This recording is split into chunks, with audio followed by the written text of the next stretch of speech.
8월 13일 아침 저희들에게 주시는 하나님 말씀 민수기 18장 8절로 20절까지 말씀입니다. 여호와께서 또 아론에게 이르시되 보라 내가 내 거제물 곧 이스라엘 자손이 거룩하게 한 모든 헌물을 네가 주관하게 하고 네가 기름 부음을 받았으므로 말미암아 그것을 너와 내 아들들에게 영구한 몫의 음식으로 주노라. 지성물 중에 불사르지 아니한 것은 내 것이라. 그들이 내게 드리는 모든 헌물의 모든 소제와 속죄제와 속건 제물은 다 지극히 거룩한즉 너와 내 아들들에게 돌리리니 지극히 거룩하게 여김으로 먹으라. 이는 내게 성물인즉 남자들이 다 먹을지니라. 내게 돌릴 것은 이것이니 곧 이스라엘 자손이 드리는 거제물과 모든 요제물이라. 내가 그것을 너와 내 자녀에게 영구한 몫의 음식으로 주었은즉 내 집에 정결한 자마다 먹을 것이니라. 그들이 여호와께 드리는 첫 소산 곧 제일 좋은 기름과 제일 좋은 포도주와 곡식을 내게 주었은즉 그들이 여호와께 드리는 그 땅에 처음 익은 모든 열매는 내 것이니 내 집에서 정결한 자마다 먹을 것이라.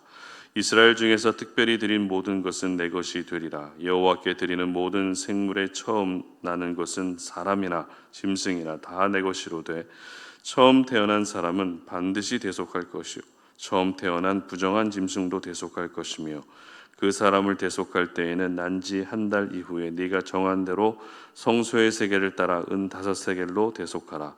한 세겔은 20게라이니라. 오직 처음 태어난 소나 처음 태어난 양이나 처음 태어난 염소는 대속하지 말지니 그것들은 거룩한즉 그 피는 제단에 뿌리고 그 기름은 불살라 여호와께 향기로운 화제로 드릴 것이며 그 고기는 내게 돌릴지니 흔든 가슴과 오른쪽 넓적다리 같이 내게 돌릴 것이니라.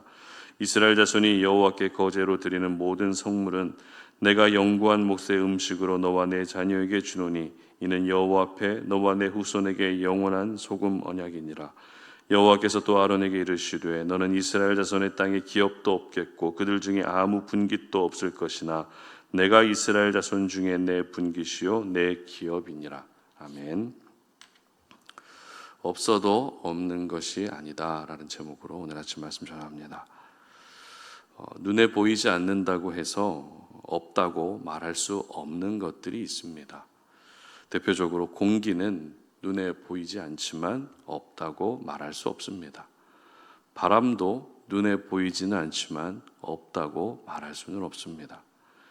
교회 앞에 화단에 방울토마토가 심겨져 있는데요. 지금은 빨갛게 익은 방울토마토가 열려 있지만 2달 전까지만 해도 열매는 없고 잎만 있었습니다. 그렇다면 열매가 없다고 해서 방울토마토가 모두 죽었다고 말할 수 있을까요? 그렇지 않겠죠. 다른 나무에 비해서 크기도 작고 나뭇잎도 풍성하지 않고 열매도 없다고 해서 그 나무에 뿌리가 없는 것은 아닙니다. 이처럼 우리가 살아가는 삶 속에는 보이지는 않지만 존재하는 것들이 참 많습니다. 특히 믿음의 세계가 그렇습니다. 믿음도 역시 보이지는 않지만 분명 존재합니다. 그리고 믿음의 대상이신 하나님 역시 보이지는 않지만 분명히 존재하십니다. 계속해서 민수기 18장의 제사장과 레위인에 관한 말씀을 묵상하고 있습니다. 목회자로서 특히 민수기 18장은 설교하기가 참 부담스러운 쉽지 않은 본문입니다. 물론 구약 시대의 제사장이 오늘날의 목회자를 가리키는 것은 아닙니다. 그러나 구약 시대의 제사장과 레위인들이 성막 안에서 감당했던 제사와 관련된 역할이 오늘날의 목회자가 교회 안에서 감당하는 역할과 상당 부분 흡사하다는 점을 생각할 때 구약 시대의 제사장을 목회자라고도 볼 수도 있습니다. 그런 점에서 특히 오늘 본문은 이 제사장들의 먹고 사는 문제에 관한 말씀이기 때문에 조심스러워질 수밖에 없다는 것이죠. 오늘 본문의 핵심은 백성들이 제물로 바친 것의 일부 혹은 처음 것은 제사장과 제사장의 가족들이 먹도록 하셨다는 것입니다. 어찌 보면 하나님께 제사를 드리기 위해 바친 제물이 제사장들에게 간다는 것이 백성들의 입장에서는 당황스러울 수 있는 부분이죠.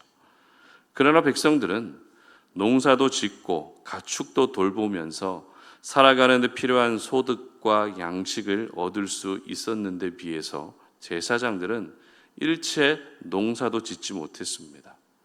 성막과 제사 일만 해야 했기 때문에 소득과 양식을 얻는다는 것은 제사장의 신분으로서는 불가능한 일이었습니다.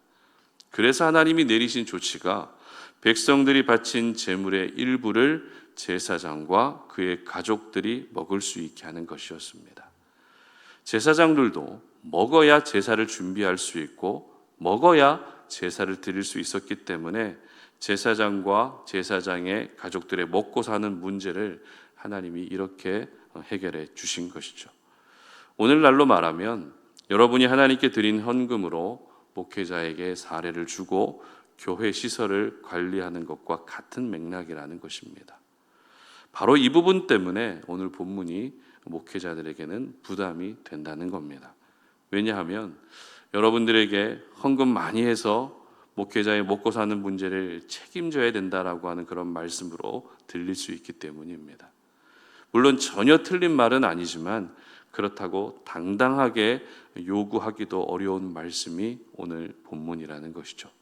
그래서 저는 오늘 본문을 묵상하면서 제사와 성막에 관해 모든 일들을 전담했던 그런 기능적인 부분으로서 제사장을 이해하기보다 영적인 의미로서 제사장의 의미에 더 집중하려고 합니다.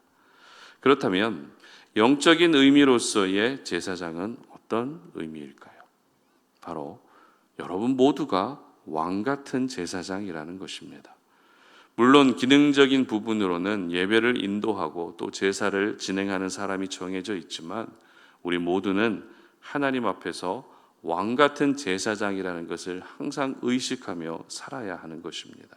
그것이 바로 베드로전서에서 기록된 너희는 택하신 족속이요 왕 같은 제사장이요 거룩한 나라요 그의 소유된 백성이라는 이 말씀이라는 것이죠. 따라서 오늘 본문을 통해서 저희들이 꼭 기억해야 될 말씀은 20절 말씀 함께 읽어보도록 합니다. 여호와께서 또 아론에게 이르시되 너는 이스라엘 자손의 땅에 기업도 없겠고 그들 중에 아무 분깃도 없을 것이나 내가 이스라엘 자손 중에 내 분깃이요 내 기업이니라. 아멘. 바로 이 말씀입니다. 하나님은 아론에게 땅도 없고 분깃도 없을 것이라고 말씀하셨습니다.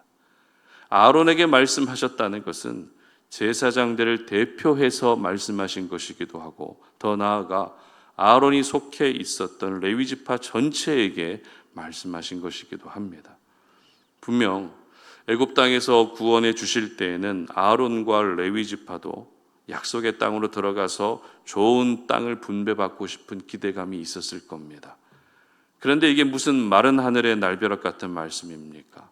그 기대감에 마치 찬물을 끼얹듯 너희들에게는 줄 땅이 없다고 말씀하신 겁니다. 성경에서 하나님의 축복을 가장 잘 설명해 주는 표현이 후손, 장수, 그리고 땅이라는 표현입니다. 그런데 땅을 안 주시겠다는 겁니다. 땅이 없으면 일도 못하고 농사도 짓지 못합니다. 땅이 없으면 소득과 양식도 얻을 수가 없습니다. 따라서 땅이 없으면 저주받은 것처럼 여겨질 수밖에 없다는 겁니다. 이처럼 아론과 제사장들은 역할로 보게 되면 정말 중요한 역할을 부여받았지만 아무런 보상도 없이 일만 하게 되는 처지가 된 것입니다. 저희들도 직장에서 아무나 할 수 없는 일을 맡게 되면 왠지 뿌듯하죠. 그러나 일만 시켜놓고 보수를 주지 않는다면 이게 뭐지? 라는 생각이 들 수밖에 없습니다. 그러나 20절 하반절 보시기 바랍니다. 내가 이스라엘 자손 중에 내 분깃이요 내 기업이니라. 아멘. 무슨 말입니까? 아론과 제사장들 레위 지파에게는 비록 땅은 없지만 하나님이 땅이 되어 주시겠다는 겁니다. 분깃도 없고 기업도 없지만 하나님이 분깃이 되어 주시고 기업이 되어 주시겠다는 것입니다.